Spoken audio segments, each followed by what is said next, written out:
Intéressant. Ezreal Karma, c'est censé dominer la lane, c'est censé exploser tous les match-up. Caitlyn Karma, genre de truc. Donc je veux voir de l'agression.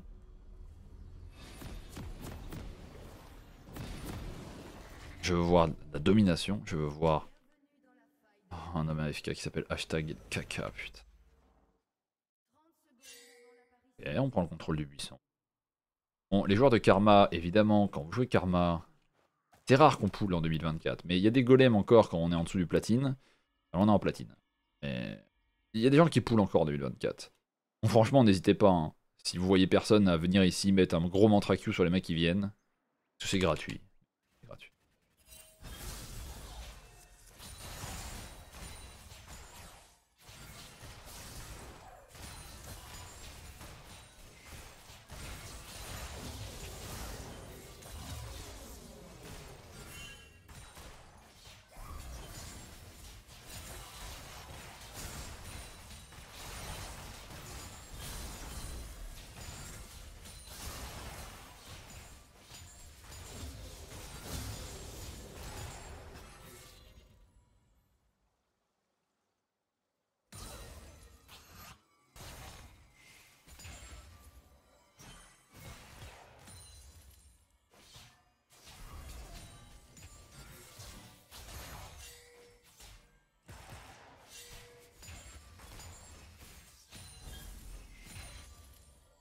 Excusez-moi, messieurs, sur la botlane, pour les 4 joueurs concernés.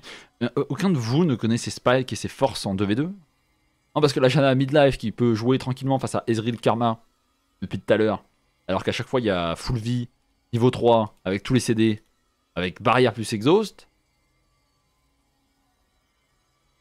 C'est pourquoi ça arrive ça?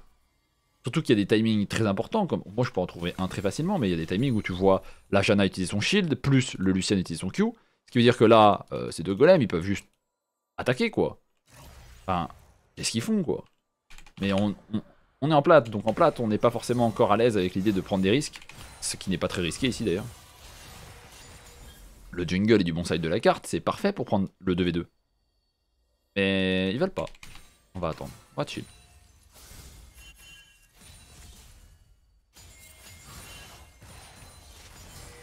On va chill, donc j'espère au moins qu'on va trouver un petit slow push et qu'on va crash cette wave.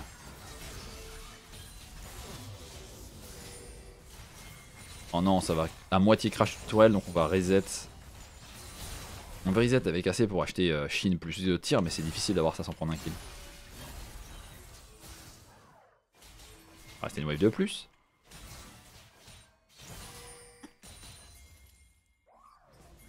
« 300 gold. Non, c'est gank. Flash out. Flash out.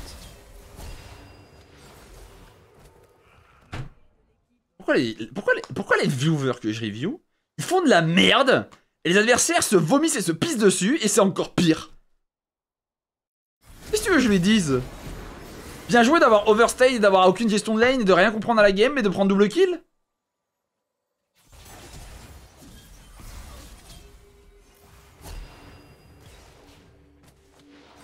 Mais non, mais il a bien joué les limites, Shriek, tu comprends pas, il avait dit HP, il a barrière à la dernière de last frame, et en plus il a pris un R mantra E de karma. Rien au jeu.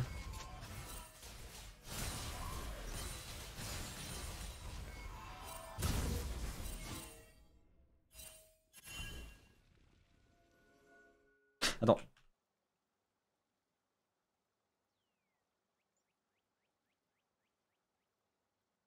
T'as pas pris la brillance?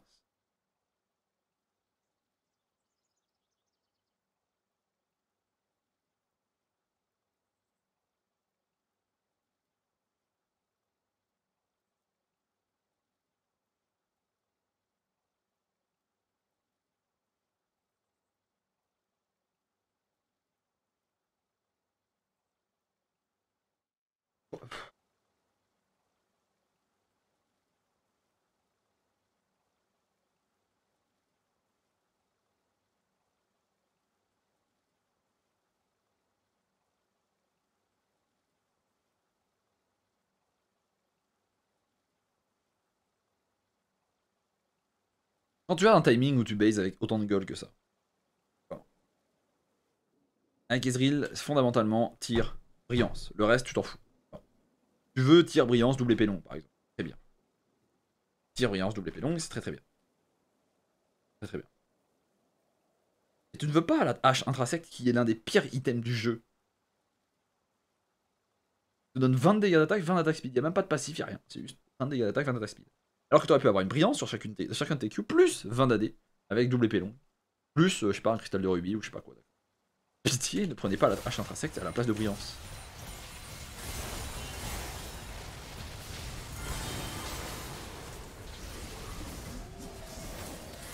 Oh, je crois qu'il allait survivre à ça, j'allais dire ça commence à bien faire.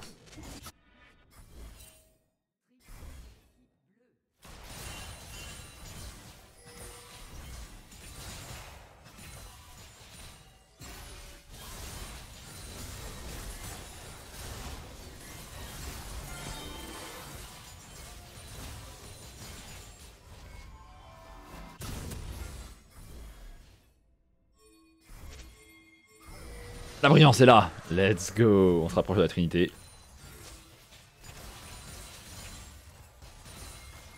La game a l'air assez fichue sur le reste de la carte. On va pas beaucoup parler de la phase de lane parce que je pense que... J'ai déjà dit deux trucs et ça m'a suffi vraiment. J'ai pas envie de parler de la phase de lane. On va parler un peu du début de mid-game. Parce qu'en plus Ezreal c'est un champion qui est très très fort. Un spike 1 item et un spike 2 items. 2 items étant le meilleur spike. C'est différent entre item 3 mais vraiment Muramana est très très fort. Là on a Trinité. Trinité on peut être fort mais bon. Malphite est fed, Warwick est fed, Voyer est fed. On loupe mécaniquement tous ses spells, c'est pas très grave. On va attendre la fin de lane pour parler de Ezreal et de ce qu'on peut faire avec le champion. Parce que là on se fait juste golemiser, victimiser. Pas top, on essaie de faire du cross map, c'est pas mal de faire du cross map. C'est vraiment pas mal. On prend la T1. Pour le coup c'est pas mal. Bon choix de la carte en platine. Un ulti mid lane, on regarde ce qui se passe mid. Est-ce qu'on peut impacter ça? Non. On peut rien faire. Qu'est-ce qu'on peut faire en attendant? Ça c'est ça le problème dans les League of Legends. En fait, il faut reconnaître deux choses. Ezreal est un excellent champion, mid-game, d'accord, excellent. Mais il faut comprendre un truc. Parce qu'en fait, la musique n'est pas adaptée. La musique, playlist.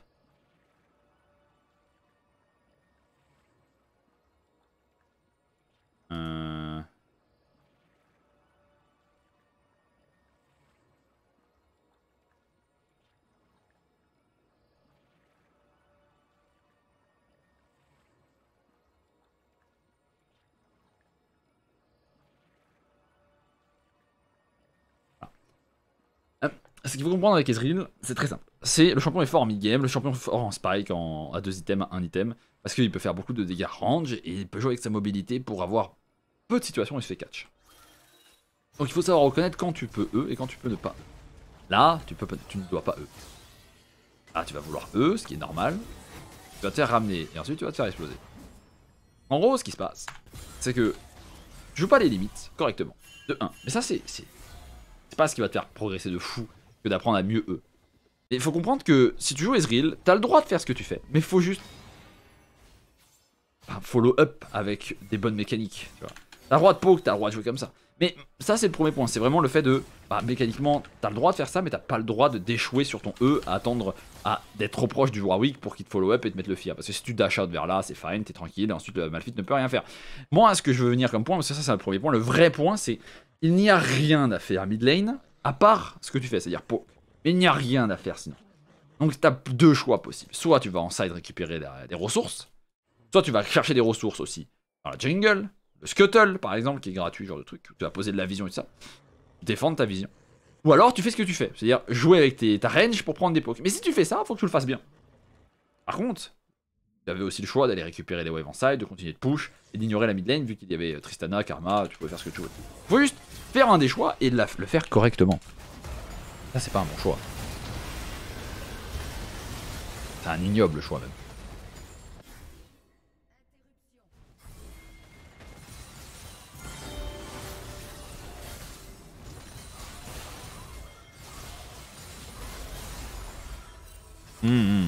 Bientôt 2 items Muramana.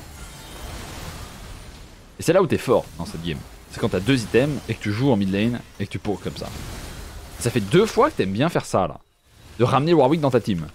Il faut commencer, bon là tu peux pas dans cette game, mais toi il faut commencer à dash out plus tôt. Oui, on aime bien jouer les limites avec Ezreal, mais là tu ne peux pas face à Warwick parce qu'il te follow sur ton dash. Et derrière il va toucher ton support et ton support va devoir flash out. Ton support derrière est un peu mal positionné et c'est la merde pour ta team parce que t'as décidé de ramener un Warwick dans la mêlée. C'est une grosse erreur. D'ailleurs en plus tu flash out. Et tu meurs.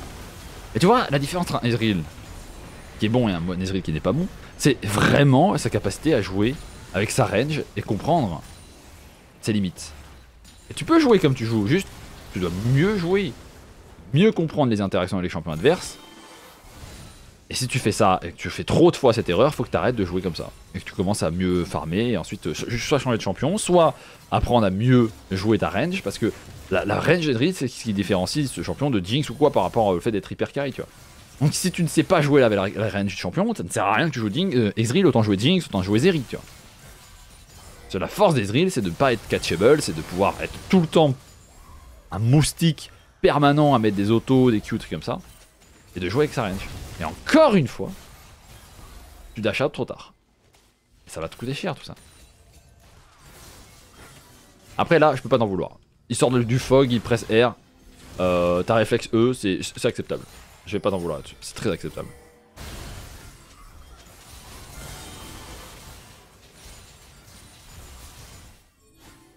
Ouais.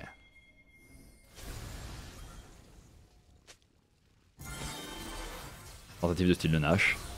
Ah, t'as un excellent spike, mais c'est trop tard maintenant. La game est déjà. Enfin, tout le reste de la carte est déjà en train de mourir, tu vois. Mais t'as eu beaucoup d'erreurs individuelles qui ont fait que le peu de temps où t'avais des spikes, tu n'as pas pu les jouer. Tu te faisais 4, tu jouais mal. Et tu disais mal ton E. On dash in, on met auto Q auto. Oh no, on a essayé de faire demi-tour en pensant qu'on pouvait tuer un Malphite qui avait 6 items. 300 d'armure avec ZQ. Aïe aïe aïe. Donc on perd le gros shutdown de 650 gold. Tu vois, ces petites erreurs te coûtent tellement cher dans la game parce que même si la game est quasiment unwinnable, dans certaines games, un AD carry 1v9 peut gagner une game à lui tout seul. Comme le nom l'indique, 1v9, tu vois. Ah, ça coûte cher. Ça coûte très cher. La game est finie évidemment. Et on remarque que le gameplay Ezreal, si tu veux le maîtriser, il va falloir. De toute façon, t'es un role swapper, donc t'es mid lane à la base, mais il va falloir que t'apprennes à mieux jouer avec ta range quand tu joues Ezreal. Comme un Wade, tout simplement. Être opportuniste avec des dash-in, savoir dash out au bon timing et jouer avec ta range. C'est ce qui fera la différence dans ce genre de game. Même si la game est très difficile à win. Mais en même temps, vous avez aussi participé au fait que le Warwick était fait, vu que vous êtes morts tous les deux bots sur des timings un peu nuls.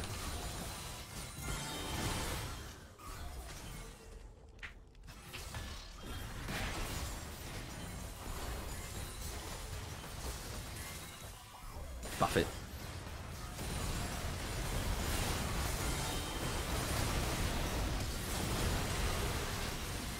Et la game est finie. C'était un peu court, mais en même temps la game était pas forcément la plus intéressante en mid-game, vu que bah peut-être juste feston. Mais ça mid pour la next. Non, je vais stop, de toute façon je vais expliquer après. Mais le point principal, vu que t'es un role swapper et que tu viens de la mid lane, c'est apprendre à jouer avec ta range, mais c'est surtout aussi comprendre quand est-ce que tu as le droit de dash in, quand est-ce que tu dois dash out, et les timings forts de Ezreal pour pouvoir en abuser. Et savoir aussi si t'as une raison d'être là où tu es. Parce que t'es venu mid, t'avais pas de raison, il y avait pas de wave, il y avait pas de fight, il y avait pas de teammate, tout le monde était mort. T'as décidé de quand même venir mid et de mourir. Ça, c'est des choses que beaucoup font l'erreur, c'est vraiment de n'avoir aucun but dans la partie quand tu te balades avec un peu comme un poulet sans tête. Enfin bref.